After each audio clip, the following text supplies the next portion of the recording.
Yeah, I'll react to that, sure. Hello. Lindybeige. Hi guys. Yeah. Bit late, but I feel like watching a video. Ancient power hammers and the city that put steel in the world. Lindybeige, preemptive like, great channel. Original link to the video, top of the description, right below that, link to the Discord. My name is Connor. Hello. I like to learn about things. Hit all the buttons. If you are not ready to learn, you know the drill. Let's go.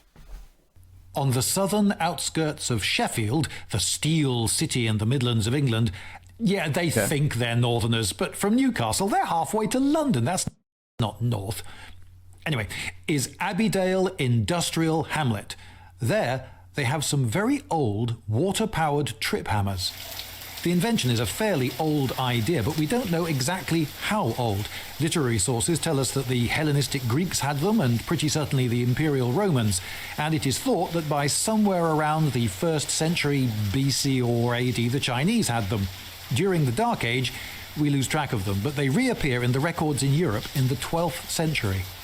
A lot of the time they were used for smashing up metal ores that had been mined.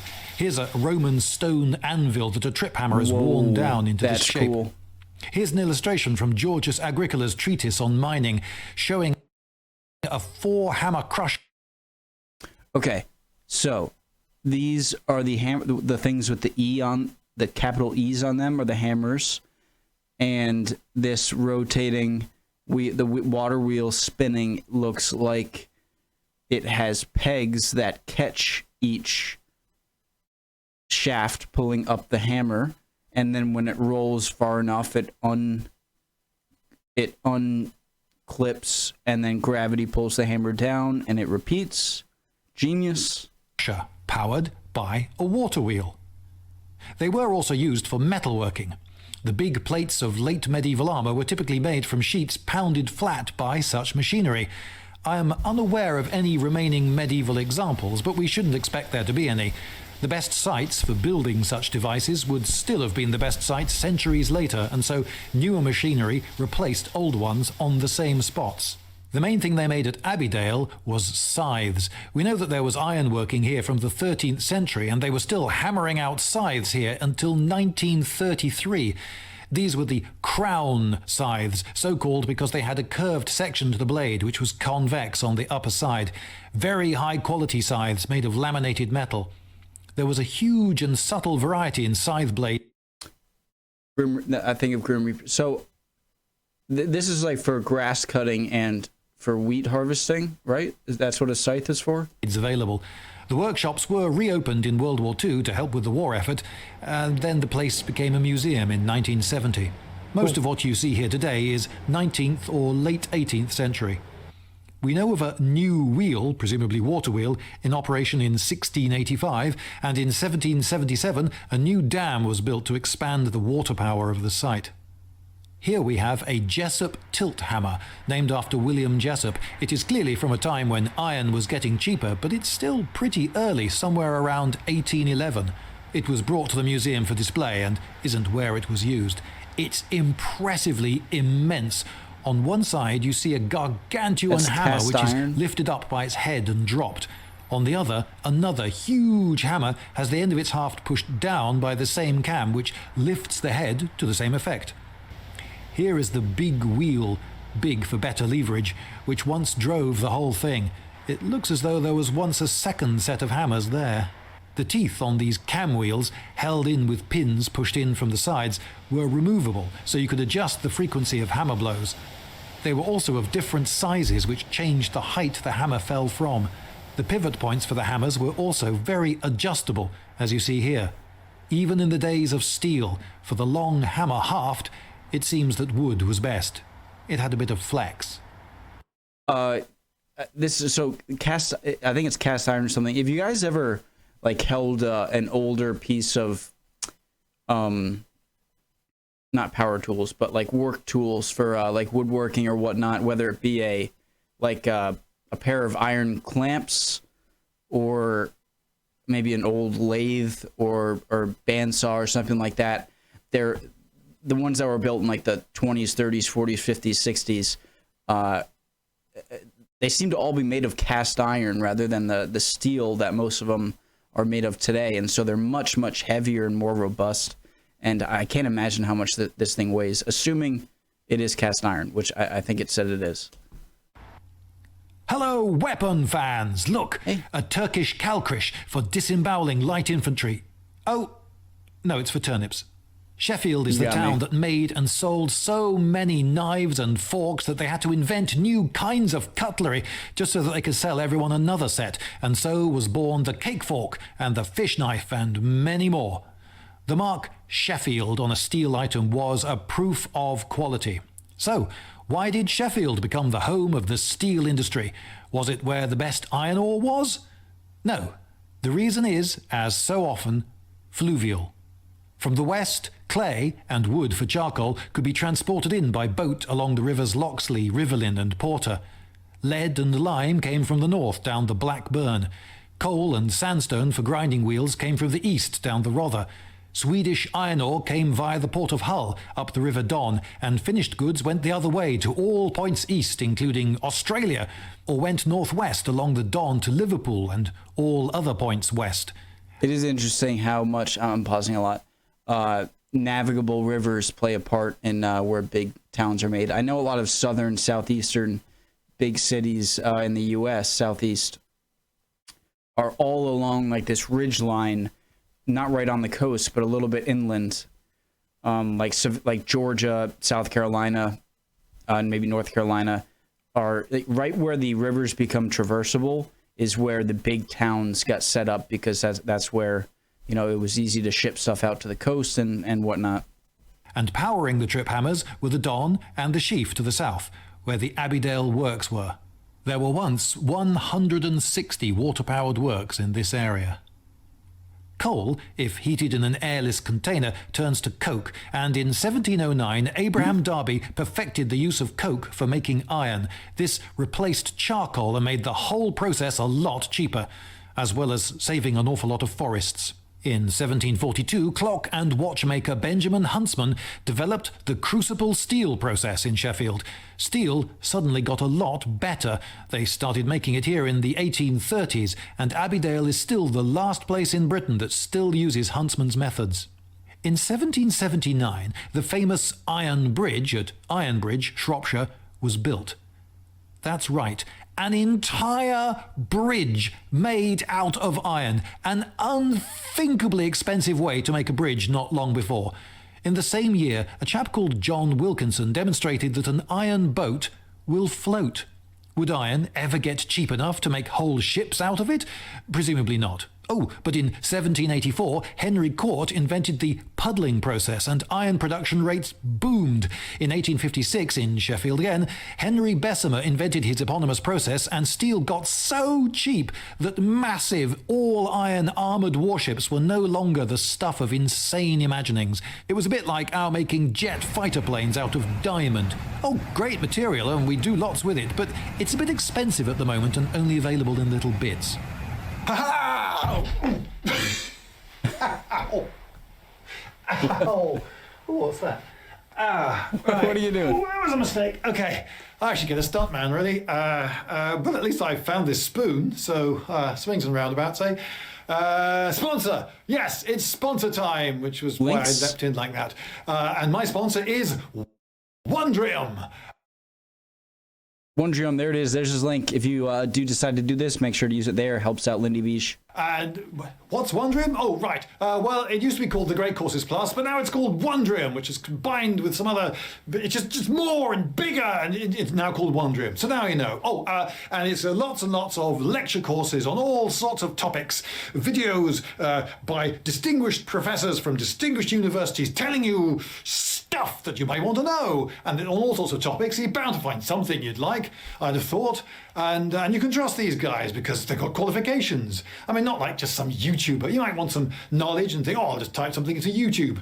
And then you get someone like me. Am I qualified? Do you know? You're perfect. I mean, frankly, they just let anyone make... Am I qualified? Do you know? I have a degree in archaeology. Does that put your mind at ease? Yes. I mean, frankly, they just let anyone make This YouTube position I'm videos these sitting in. days. But on Wondrium, no. It's people who know their stuff. And if you're watching this video, you're quite likely, for instance, to be interested in Norse mythology because you're interested in history and maybe fantasy. You're maybe into role-play gaming and Tolkien, and you like Vikings. I can't sit still right now. Yeah, so they've got a whole course on Norse mythology. Now, I suppose I should, for complete disclosure, say that when we look at this, it's not the greatest use of gesture, that very little cradle work. It's generally this very laid-back parallel waving. So I don't think I can really, with a clear conscience, sell this course on the quality of its gestures. But you learn stuff about, well, Norse mythology. Obviously, for instance, I learned about Valkyries. Now, I don't know what your introduction to the Valkyrie was. I don't know what age you are. Maybe it was the video game Gauntlet. I have really restless leg right now, and it's very ventured annoying. around the dungeon, picking up keys and running away from those death things that would bzz and drain your life, and hearing noises. Valkyrie, your life force is running out. Yeah, like those. Well, I'm sorry to have to break it to you, but the Valkyrie in that game was not absolutely strictly adhering to the Valkyrie's origins in Norse mythology. Or maybe I can remember, for instance, that my introduction to the Valkyrie was that I was told that they were these flying beasts that would fly down onto battlefields and take away the bodies of the fallen. And so I imagined them with big wings and teeth and talons and go swooping down. And after a battle, a load of guys who they're on the victorious side, and we've just won the battle. Phew, and Valkyrie! And the dun dun dun dun dun, the swooping in with the teeth and the talons, and the guys bring up spears trying to fend them off. Could you imagine something the weight of a human? Its gliding speed would be pretty huge, and the weight of a human, the momentum, you wouldn't want to be in front of a gliding human. Just whoosh, dun, dun, dun, dun, dun. But in fact, that's not really quite right either.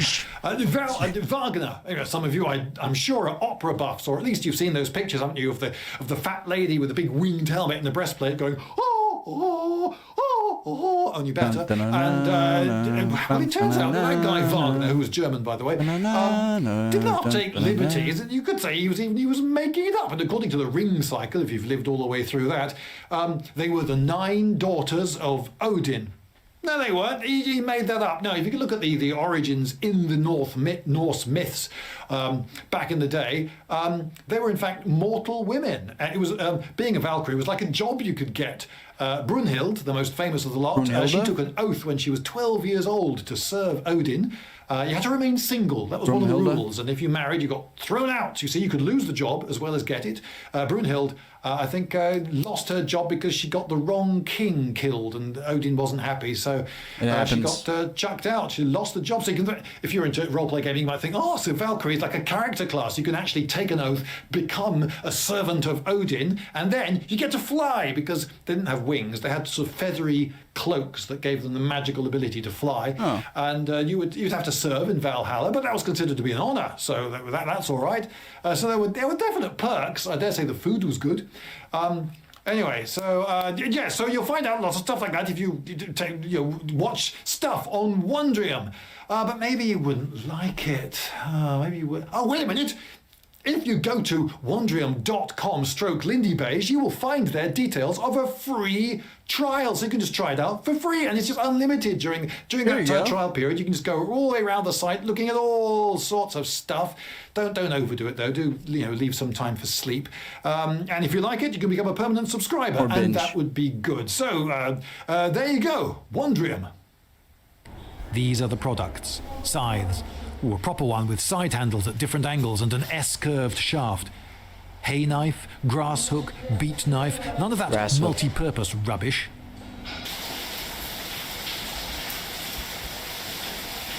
Three pieces of steel to start off a scythe. Yeah. The middle piece is what they used to use is shear steel. They called it shear steel, which was like a slightly higher carbon content. So when they put it in there, heated it up to a temperature about 1,000 degrees, and then it'd be hammered and start welding it. You can see you'd start welding it together, and then keep putting it back if you need it more. what had happened then is, let's show you the next one. Aha, stage 2. So they've now been... That's been welded together. together. And they've put a they've banged a tang on that side. What they would do now is split that and put it back on this side and draw that out. I thought they would have folded It depends them. what size side they were going to make. These come to a stop now. Okay. We get to see it in action. Alas, I didn't capture on camera the impressively sudden acceleration of the wheel. I can adjust the speed now to what, you know, you can control the speed from here.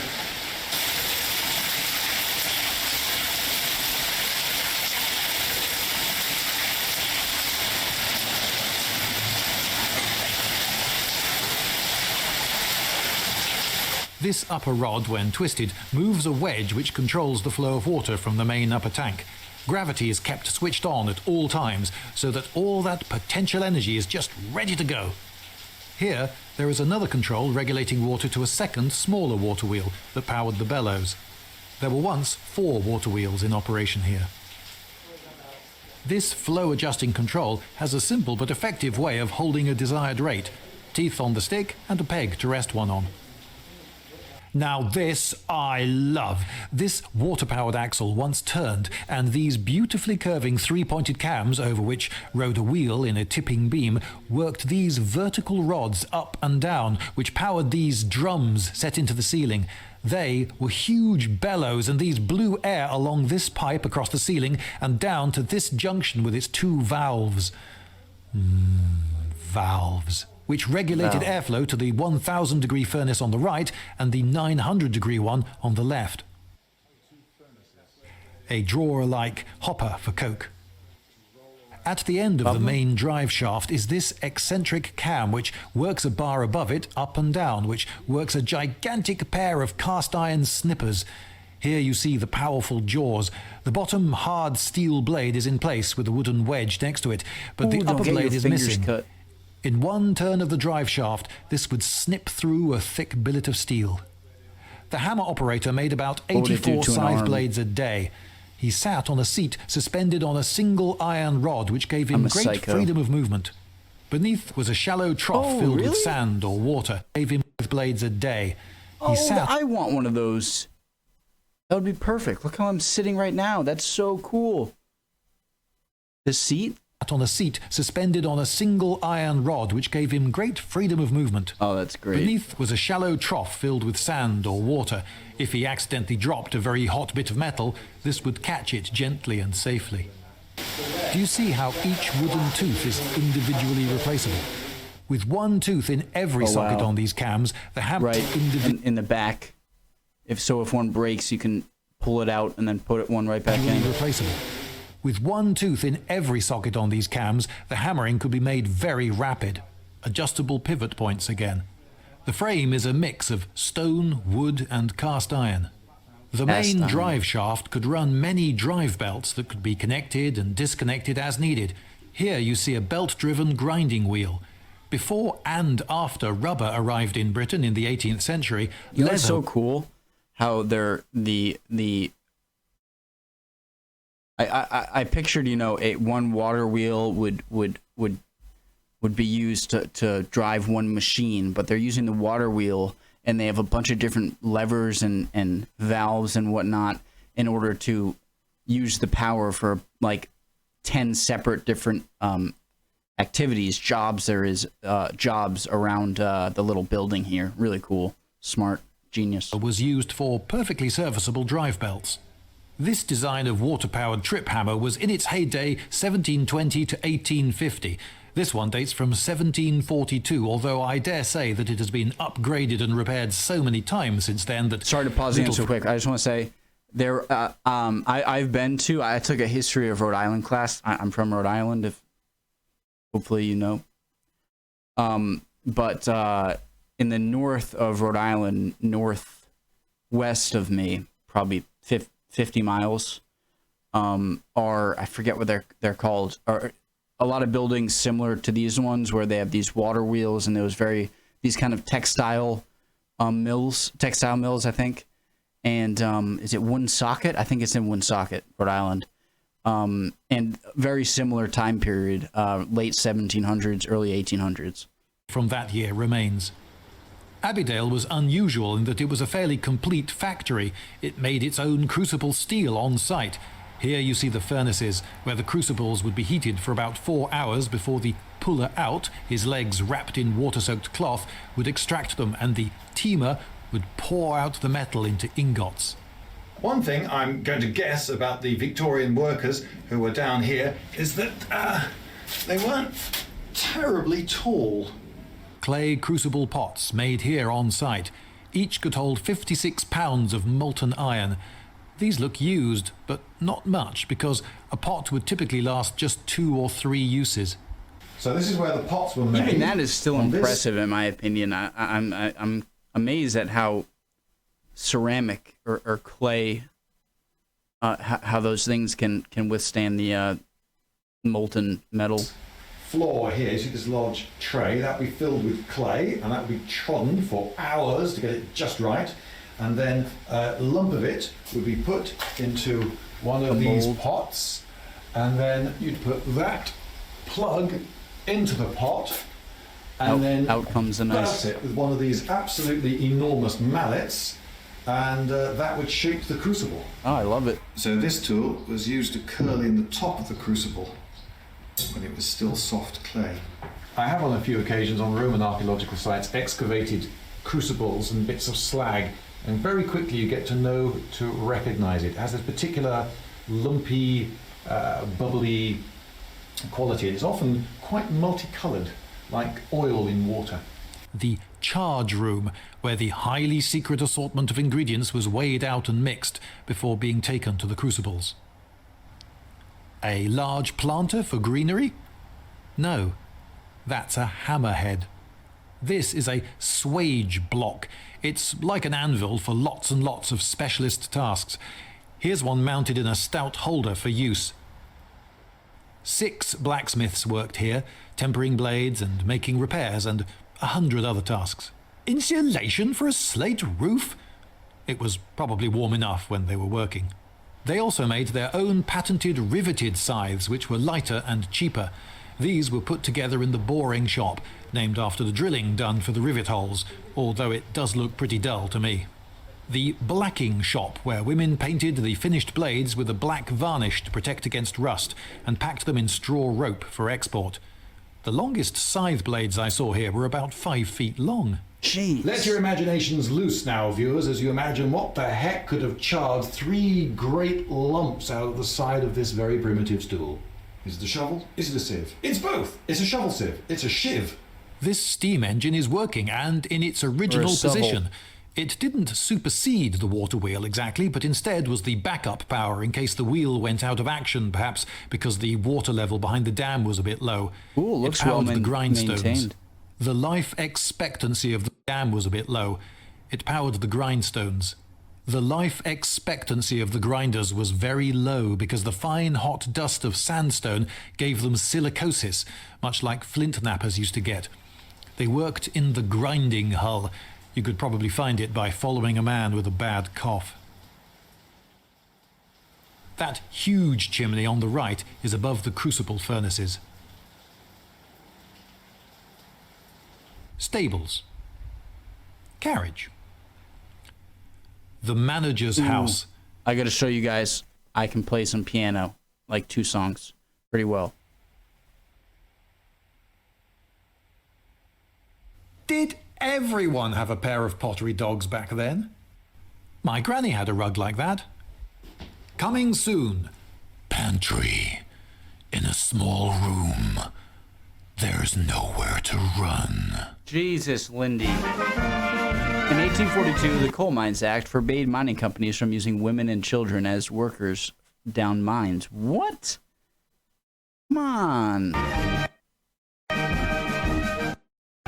Lindybeige! Great channel, great video as always.